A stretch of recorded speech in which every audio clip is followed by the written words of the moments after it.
Hello guys, we are back with our next lecture. In this lecture, let us go through the next question. Okay, so this question belongs to GATE CSE 2010 guys. I think this is a continuation question. Anyway, let us solve both the questions in one lecture. Okay, yes. So let us start. So consider a network with 6 routers. Okay, R1 to R6. Okay, with links having weights as shown below. A diagram. Okay, so they gave even the weights. Oh, that's really good. All the routers use the diagram, the distance vector based routing algorithm to update their routing tables. Each router starts with its routing table initialization to contain an entry of its neighbors. Okay, so after all routing tables stabilized, how many links in the network will never be used? Okay, so this question, do we need to use distance vector routing guys? The answer is no. So the only concept that you should know is how exactly it will work. That's it. Okay, so if you observe here carefully, so let us start understanding the thing guys. Okay, so R1, from R1 how I can go to R2 guys. So if I want to go to R2, will I go in this way or will I go in this way guys? So this cost is 6, right? But here in this way I can go at a cost of 5. So indirectly I will go in that way, right? Yes, so this is one path and this is one path. Okay, similarly how I can go to R3, I can go directly. So that is a mandatory path. Okay, so assume that I want to go to R2 to R5. So I'm really sorry for drawing it over guys. Okay, yes. Okay, so assume that I want to go to R2 to R4. How I will go guys?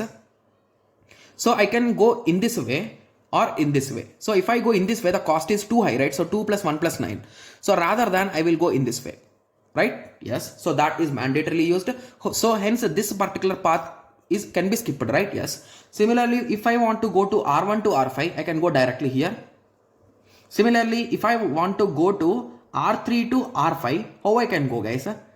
Okay, so I think I need to take this particular path, right? Because if I want to go to R5 to R3, if I go in this way, the cost is 9. If I go around, it will be 9 plus 10. So the cost will be 10. So indirectly, I need to take this particular path, right? Yes. Similarly, if I want to go to R4 to R5, I will take this path. Similarly, if I want to go from R6 to R4, I will take this path. The cost is 5. So this I can avoid. So basically, the routes which I can avoid are 6 and 8, right? Yes. So with that conclusion, we can clearly say that C is the correct answer and the route which we can avoid is 6 and 8, right? Yes. So it's a quite easy question, right? Yes. So the only thing is whenever a question is given on distance vector routing, try to solve it manually guys. So don't draw the diagrams, don't draw the tables, don't initialize and share. That thing will take really long time. So that is the reason why always try to solve with some tricks. So what exactly we did here is, so I assumed R1. So from R1 wherever I can go guys, R2 and R3. So I selected the shortest paths for both of them.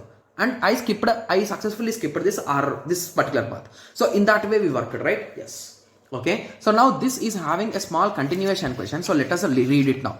Okay, so now the question is assume that the weights of all unused link. So basically we did not use this link and this link, right? Yes. So they are saying that particular link's weights have been updated to 2. Okay, so if those weights are 2 and the distance vector routing algorithm is used again until all nodes are stabilized, how many links are we not going to use? Okay, so I think now the question is more interesting, right? Because the answers will change now, right? Yes. Okay, so if you observe carefully, if I want to go from R1, if I want to go to R3, I will use this link only because here the cost is 3. If I go in that way, the cost will be 4. So I think this link is mandatory. Similarly, if I want to go to R1 to R2, I can go like this. If I go here, it will be 5. If I go here, it will be 2. So basically this link is also be used, right? Yes. So if I want to go to R2 to R3, I will go directly because this cost is 2 and this cost is 5. So I will be going this way only. Okay, so the rest of the things will be same. R2 to R4 in this way only. R3 to R5 in this way only. R4 to R5 in this way only. Similarly, if I want to go to R5 to R6. Okay, so if you observe now carefully. Okay, so if you observe carefully, so now how we can go guys? So if I want to go from R5 to R6. Okay, so instead of going in this path, I can go surrounding, right? So because the cost is 3 in that, right? Yes.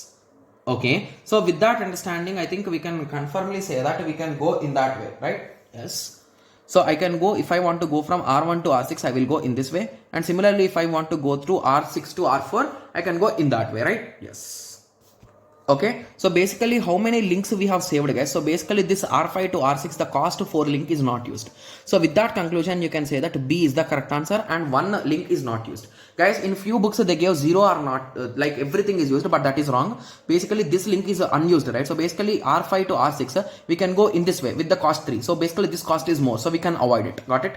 Yes. So now I hope everyone got a clear idea with respect to this question, right? Yes. So in the next lecture, let us continue with the next question. Thank you. Thanks for watching. Like, share and subscribe for more awesome videos like this. Thank you.